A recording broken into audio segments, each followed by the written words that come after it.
Assalamualaikum warahmatullahi wabarakatuh. Waalaikumsalam warahmatullahi wabarakatuh. Pada kesempatan kali ini, kami dapat berbincang langsung dengan salah satu pemilik UMKM yaitu Mas Lungki, pemilik dari PNI Asri Swalayan yang menyediakan berbagai kebutuhan pokok seperti makanan, tas, dan lain sebagainya.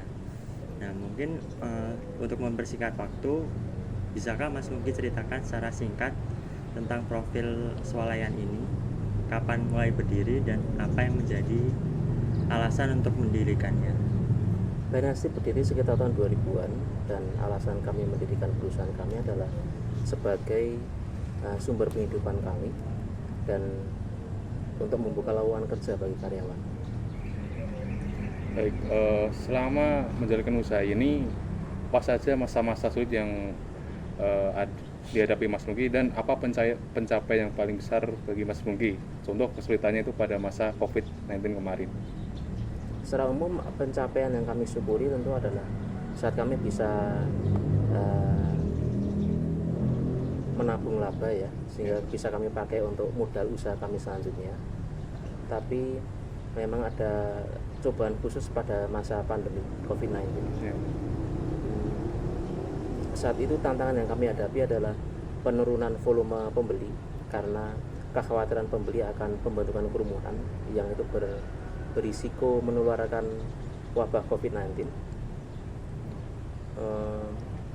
Dan di tengah penurunan volume pembeli, di tengah penurunan pemasukan, itu pengeluaran kami saat itu justru naik karena kami harus membiayai obat-obatan untuk karyawan kami.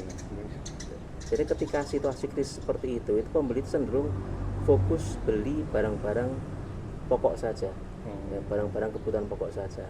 Nah, strategi kami adalah kami tetap menjual barang-barang bukan sembako yang mengandung laba yang relatif besar, dan tentu kami juga dipaksa harus merogoh kantong tabungan perusahaan kami lebih dalam, seperti itu. Siap. Di sisi lain kan selain tantangan dari COVID itu kan swalayan Mas Lungki ini cukup dekat sama swalayan besar kayak Pamela. Nah, apa aja yang membedakan swalayan ini sehingga tetap dipilih oleh pelanggan? Saya pertama kali hadir di daerah kami, sebenarnya PNI Asri itu tidak mengarungi samudra yang merah-merah amat. Ini kalau kita bicara tentang Red Ocean sama Blue Ocean, gitu. Karena persaingan saat itu belum sesengit saat ini. Tapi memang seiring waktu itu pesaing itu bertumbuhan di sekitar kami, sehingga kami saat ini berada di Red Ocean gitu. Tapi di tengah Red Ocean ini sekalipun itu mungkin teman-teman tidak akan kesulitan ya mengidentifikasi diferensiasi antara toko kami dengan toko-toko pesaing kami gitu. Karena teman-teman mungkin cuma mampir ke sini cuma sesekali beli barang satu atau dua gitu, beli snack lalu pulang gitu. Tapi kalau konsumen yang setia mampir ke PNI Asri, ke Pamela, ke toko-toko di sekitar kami itu, saya yakin mereka mengetahui bahwa tetap ada perbedaan ada diferensiasi antara PNI Asri dan toko-toko pesaing kami. Ada diferensiasi dari sisi produk, dari sisi harga gitu, tetap ada perbedaan. Cuma itu mungkin akan dipahami oleh konsumen-konsumen setia kami. Oke. Baik, untuk pertanyaan selanjutnya mungkin agak personal, itu bagaimana sih struktur kerja di swalayan ini? Apakah ada pembagian kerja yang jelas antar staf? Pembagian kerja di perusahaan kami khususnya di antara para manajer itu bersifat fungsional. Jadi para manajer di perusahaan kami itu memiliki spesialisasi tugas itu berdasarkan counter. Jadi ada spesialis mainan, ada spesialis alat tulis, ada spesialis food non food dan seterusnya per counter. Terus gimana sih Mas Lungki itu mengembangkan kemampuan staf? Apakah ada pelatihan rutin, pengarahan rutin, atau rotasi tugas atau semacam itu?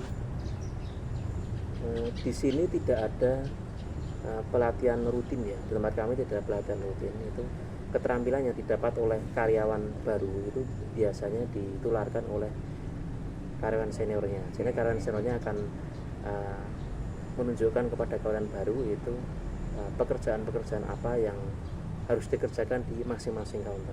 Jadi dibimbing oleh senior Iya, gitu. penularan oleh karyawan senior. Oke. Baik, lanjut apa saja sih nilai utama atau prinsip kerja yang selalu dijaga oleh Mas Lungki untuk dalam mengelola swalayan ini? Nilai utama yang saya pegang adalah nilai kejujuran dan nilai yang kerja keras atau giat bekerja. Kami punya nilai-nilai lain seperti kemampuan bekerja dan sebagainya, tapi itu sifatnya mengikuti nilai-nilai utama. Berarti Seperti itu. mengedepankan kejujuran. Iya. Oke.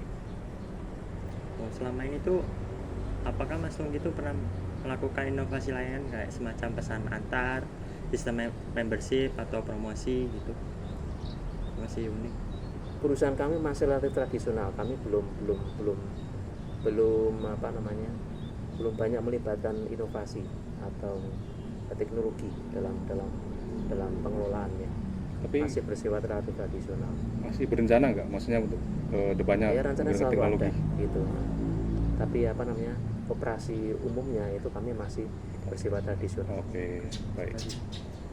Baik, selanjutnya itu bagaimana sih Mas Lungki itu mengukur keberhasilan dari swalayan ini? Kami biasa mengukur dengan kesetiaan pembeli dan Oke. omset gitu. Pembeli kadang datang ke sini kan nggak langsung beli ya kadang. Iya, Kadang iya. lihat barang gitu, tertarik ini, tertarik itu, tapi tidak langsung beli. Tapi ketika mereka kembalikan kami bersyukur gitu, terima kasih gitu. Karena barangkali di lain waktu mereka datang ke toko kami, mereka akan melakukan pembelian gitu. Oh, Jadi parameter kami biasanya adalah omset dan kesetiaan pembeli. Nah, untuk kedepannya tuh Mas Lungki itu ada rencana nggak sih mengembangkan swalayan itu ke skala yang lebih gede atau membuka cabang yang lain? Terus aspek apa aja yang menurut Mas Lungki itu harus dibenahi terlebih dahulu? Menurut saya itu yang perlu kami siapkan andai kata kita akan mengembangkan perusahaan kami lebih lanjut, itu adalah kami perlu menabung uang untuk pembangunan gitu. Kemudian kami juga perlu menabung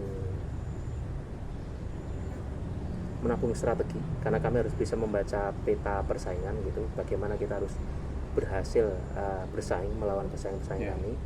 Kemudian juga kami juga harus menabung ilmu.